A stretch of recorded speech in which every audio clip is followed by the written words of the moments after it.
Okay, so here's how I ran two 200-mile races where they were 18 days apart. And so last year, I did a challenge called the Triple Crown of 200s, where I ran three 200-mile races over the span of 3 months. The first one was in July, I think July 20th or something. And then the second was in August, third was in October. It was my first 200-mile race in July.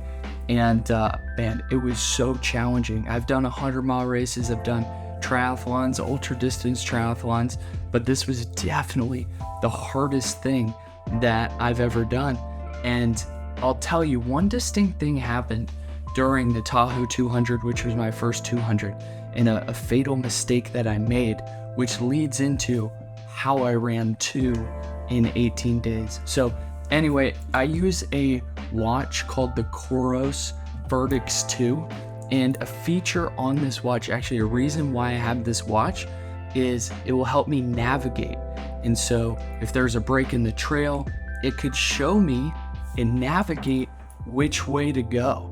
And so I had this, but the problem is at the bottom of that feature, when you go into that watch, it says you have 150 miles left to go, or you have 125 miles left to go.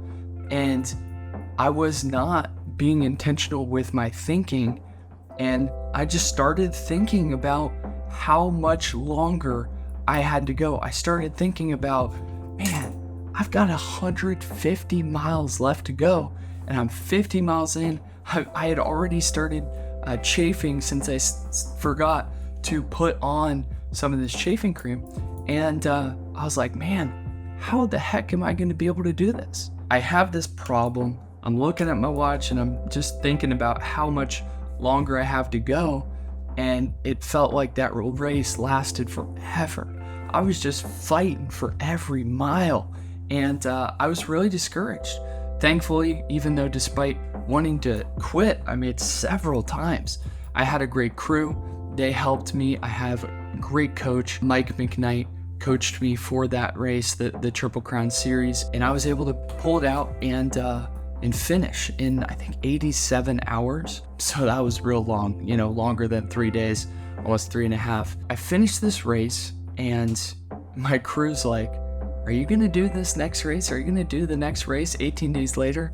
And I'm like, I don't know. And honestly, the day after I finished Tahoe 200, I wasn't sure if I was gonna be able to do this next race, Bigfoot 200, because the race was actually supposed to be harder.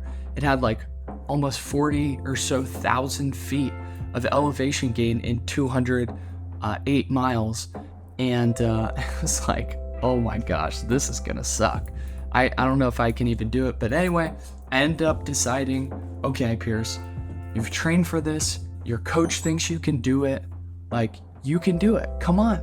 And I'm like, what's the worst thing that can happen? Like, I can fail during it, and at least I failed trying. And so anyway, I went into this race, and also I realized, I'm like, man, if I went into that race and almost, failed, and I'm doing one and my body's not even recovered and all of that, I need to really be intentional about the mindset that I have going into this race. And so I'll tell you something that I focused on, and this is the thing that helps me run two 200-mile races within 18 days of each other. And that is this process called segmentation. I want you to write that down, segmentation. And essentially what that means, a former Navy SEAL mentor of mine taught me this concept on segmentation, where you take a big goal, you take some big goal that you're trying to accomplish, and you break it up into segments. And for ultra marathons, they make it real easy for you to do this because they have aid stations about every 10 to 15 or so miles. And so whereas because of my watch and my undisciplined thinking, I started to think about how much left I had. But going into this race, I focused on just getting each segment accomplished. And so I focused on just to the next aid station, just to the next aid station. Because despite how I felt going in to the aid station with some more food, fuel, maybe some caffeine, the volunteers cheering you on, you could walk in feeling horrible and leave feeling ecstatic. But You just gotta focus on getting to the next aid station. So anyway, I focused on getting to the next aid station.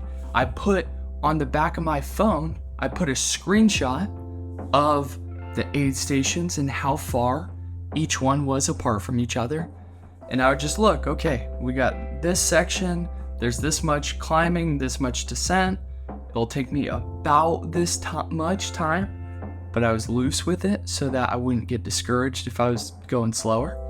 And I just focused on getting to the next segment. And turns out I was able to run that entire race without a pacer because my crew, I only had one crew member. I was supposed to have another, but it's a long story. But my sole crew, Bradley Peck, he really helped me out. Driving the van was just an all-star. I was able to do that without anyone pacing me for 200 miles.